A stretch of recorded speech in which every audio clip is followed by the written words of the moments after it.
Chapter 21 Web of the Psychotic Spider. Down in the chiming chamber, Nick had grown more and more determined to throw off his shackles. So much of his life had been a game of follow the leader. During his living days, he had followed friends and trends, never sticking his neck out to do anything on his own. Then, when he first arrived in Everlost, he had followed Allie, because she was the one with momentum. She had always been the one with the goal, and the plan to reach it, however misguided it might be. His time in a pickle barrel had certainly changed his perspective on things. During all that time, he could do nothing but wait for rescue to come from the outside. Nothing was worse than that limp, lonely feeling that he had no power over his fate. And yet here he was again, strung up like a side of beef, just waiting for someone else to help him. So many of the kids chimed beside him had grown to accept this. Leaf, with his weird post-traumatic bliss, was a constant reminder to Nick that he too might someday just leave his will behind and grow as passive as a plant, waiting for time to do whatever time does to afterlights. The thought frightened him. It made him anxious, and that anxiety spurred him on to action. "I'm finding a way out of here," he announced to any of the other chime kids who cared to listen. "Oh, shut up," said the high-strung kid. "Nobody wants to hear it." A few others echoed their half-hearted agreement. "You new chimers just complained," said some kid from deep in the middle of the chiming chamber. Perhaps a kid who had been there for many years, and had lost anything resembling hope. "I'm not complaining," Nick announced, and he realized that for once he wasn't. "I'm doing something about it." Then he began to bend at the waist and swing his arms, making himself move like a pendulum. Leaf smiled at him. "Looks like fun," he said, and he joined Nick until they were both swinging together, bounding off of all the other kids around them, kids who were not at all pleased to be jostled out of their semi-vegetative state. Grumbles of "stop it" and "leave us alone" began to echo around the chamber, but Nick would not be deterred. He couldn't quite swing to the door, and even if he could, it was locked from the outside, so that was out of the question. And there were so many kids, he couldn't build up the momentum to swing free, like a true pendulum. In the end, he wound up accidentally locking elbows with Leaf as he swung past him, and they spun around each other, like an upside-down square dance. Their ropes tangled, and they ended up pressed to one another like dance partners. The high-strung kid laughed. "Serves you right," he said. "Now you'll be stuck like that." Their ropes were hopelessly tangled, and now they were even further from the ground than when they started. Further from the ground. A stray thought sparked through Nick's mind, so sharply and suddenly it burst out of his chocolate-covered mouth before he understood what he meant. Macrame, he said. "Huh?" said Leaf. One day long ago, when Nick was home from school, too sick to do much of anything else, his grandmother gave him some twine and showed him how to weave it together into fancy patterns. It was called I'm sorry, I don't know how to pronounce that word. Macrame. He had made a hanging plant holder that was probably still holding a big old spider plant in his living room. "Leaf," he said, "twist around me some more." And without waiting for Leaf to respond, Nick grabbed him and made Leaf twist around him again and again until the torque of their tangled ropes made them spin backward like a rubber band that was wound too tight. But before they could spin too far, Nick said, "Just follow me. Do what I do." Nick reached out and grabbed another kid. "Hey," complained the kid. Nick ignored him and twisted the kid's position so that high above their upside-down feet, their ropes tangled. Leaf did the same to a kid next to him. By now there were mumbles of kids around them taking notice. This wasn't just your run-of-the-mill swinging. This had purpose and design. This was something new. "What are you doing down there?" demanded the high-strung kid. "Everybody," Nick shouted. "Grab the people around you and start crossing your rope. Get as tangled as you can." "Why?" the high-strung kid said. Nick tried to think of something the high-strung kid would understand. As he was wearing a Boy Scout uniform, Nick figured he knew just the thing. "Ever make a lanyard at Boy Scout camp?" Nick asked. "You know, those plastic strings you weave together to make whistle chains and stuff?" Yeah. You start with tons and tons of string, right? But when it's done, it's really short, once all the strings are woven together. Yeah, said the kid, beginning to get it. And if we keep tangling and tying up our ropes like a lanyard, we'll get higher and higher off the ground. And maybe if we're high enough, we could reach that grate up there and get out, said the kid, finishing Nick's thought. I don't want to get tangled, whined some kid far off. Shut up, said the high-strung Boy Scout. I think it might work. Everybody do what he says. Start tangling yourselves. All it took was an order from their leader for every single kid to start tangling. It was a strange dance of kids weaving in and out of one another, grabbing hands, pulling, swinging, stitching their ropes together, and with each stitch made the collection of hanging kids' ropes rose further off the ground.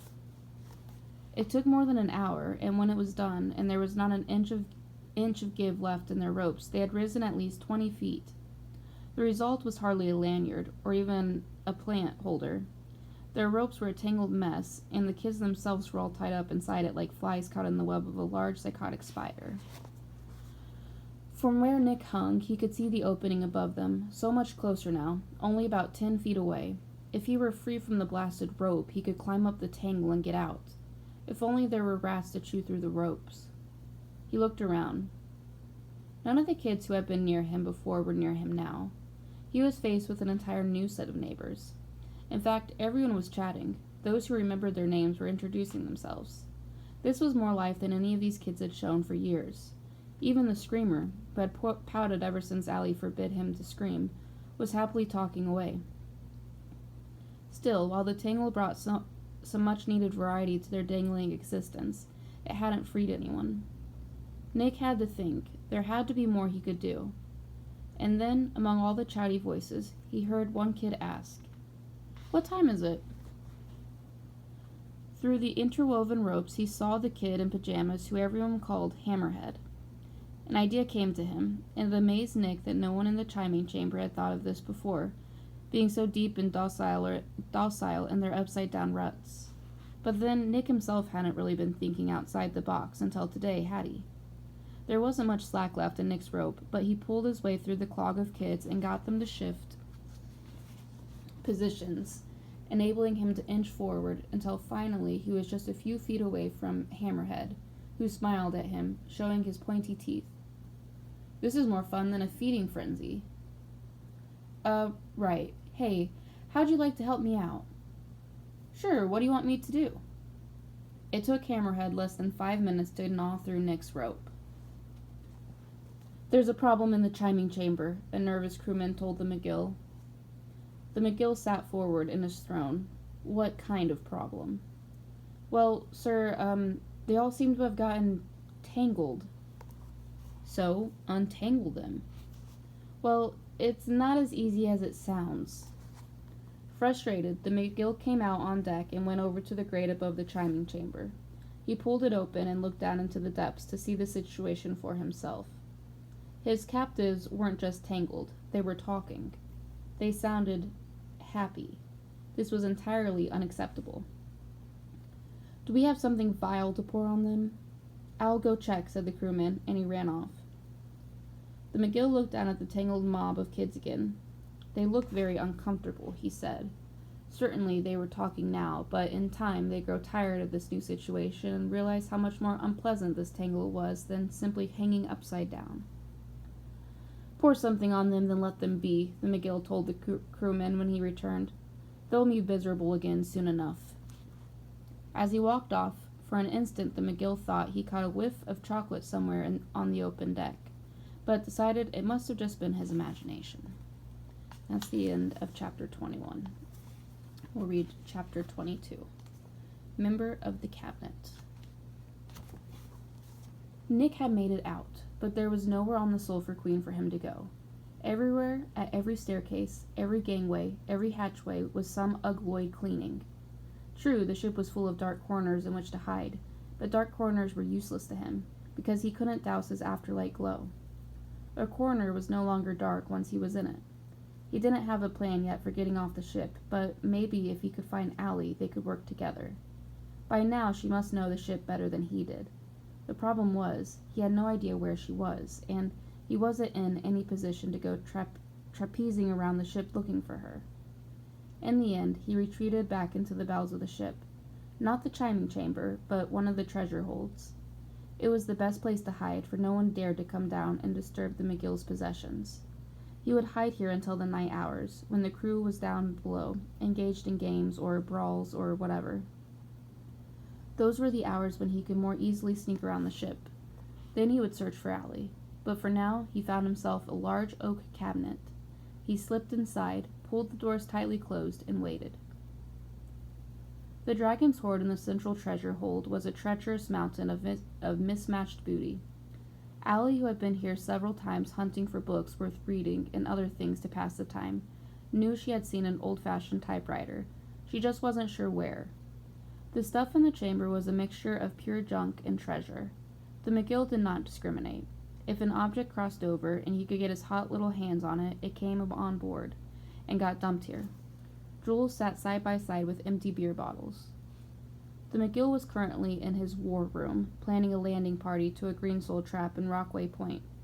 As he was occupied, this gave Allie time to search. Climbing between the old filing cabinets and car tires, coat racks and bed frames was no easy chore, and with no light but her own glow to guide her through the debris, it was rough going. She nearly got pinned beneath an airplane propeller and flattened by an iron lung, but finally she found the typewriter beneath an old table. It was made of black dull metal. The keys were faded from many years of use before it had crossed over. A little emblem on its face said, Smith Corona. Her grandmother had an old-fashioned typewriter like this one. She still used it. Words aren't words unless you pound them out, she used to say. Allie found a slip of paper among the mess and figured out how to load it into the machine. Typing, Allie discovered, was a lot like keyboarding, with none of the speed and 5 times the effort.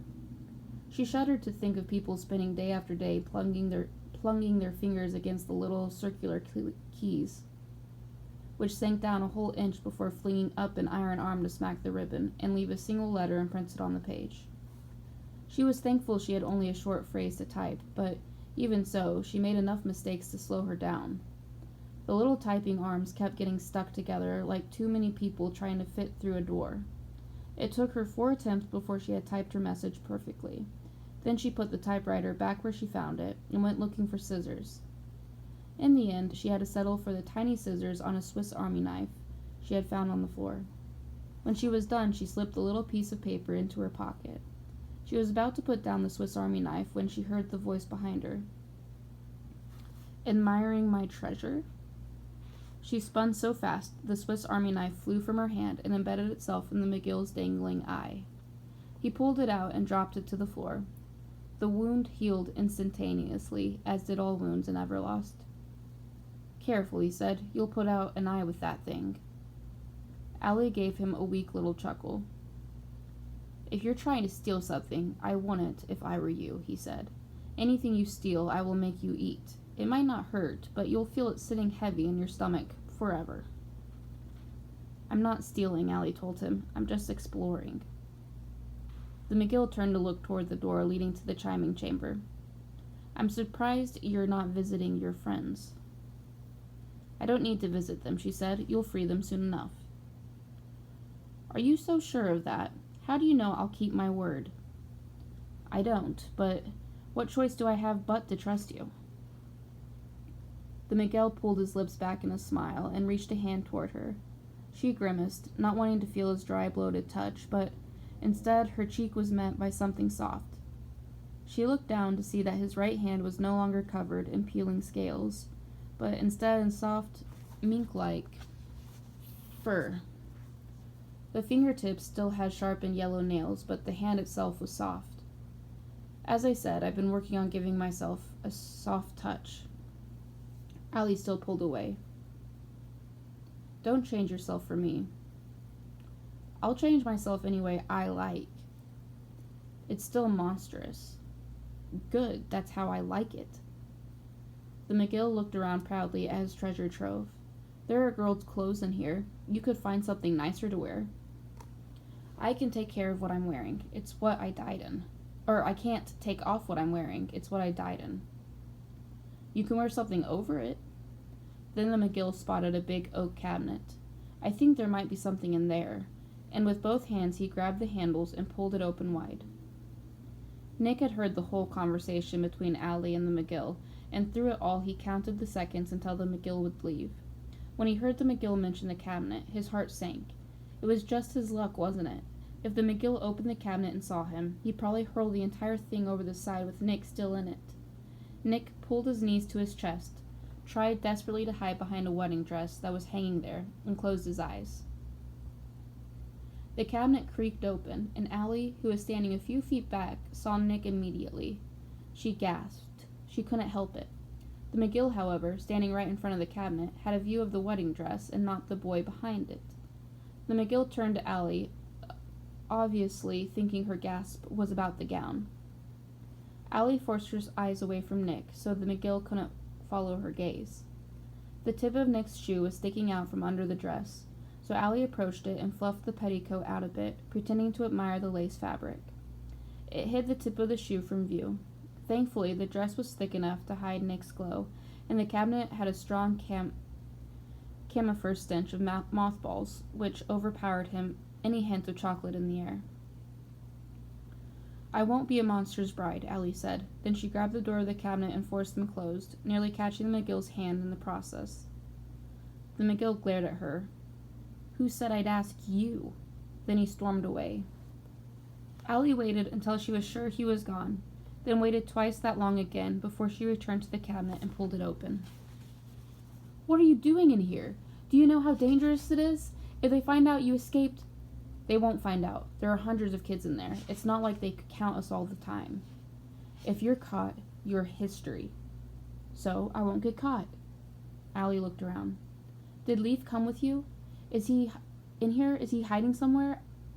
Nick shook his head. He's still in there with the others. Then he smiled. It's a mess in there. I got them all tangled up. How is he hiding in here any better than hanging? How is hiding in here any better than hanging in there? I'm not staying in this cabinet.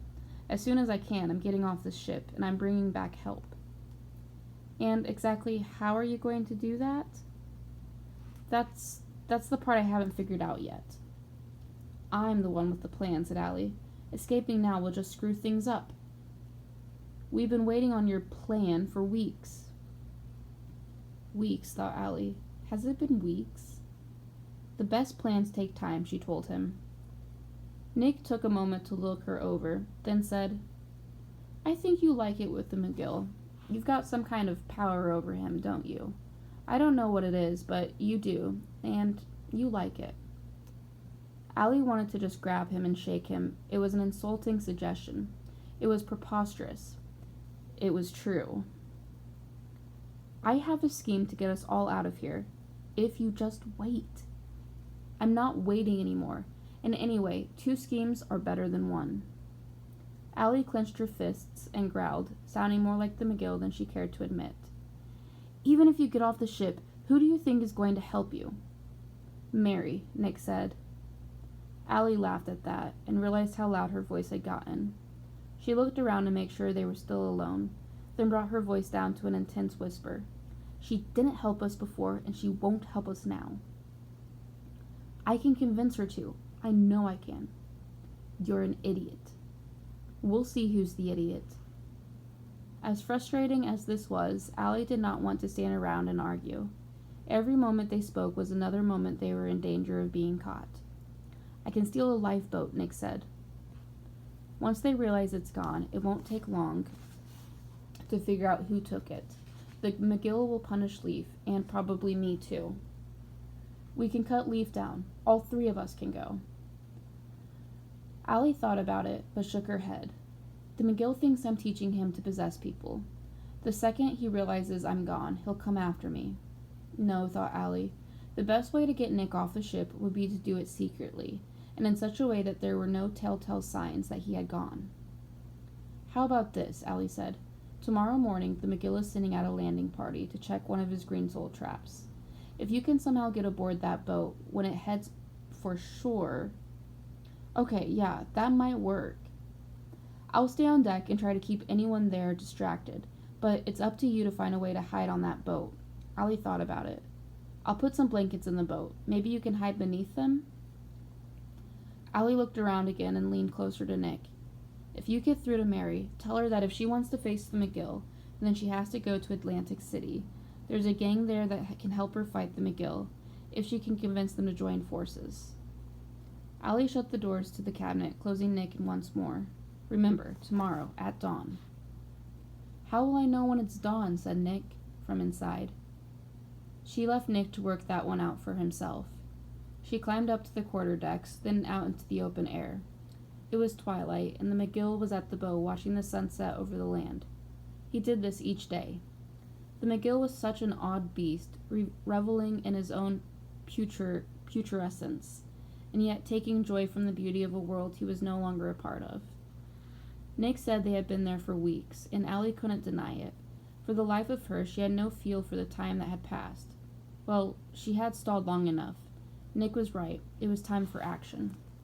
She quietly went to the McGill's throne, dipped her hand to the spittoon, and pulled out a fortune cookie.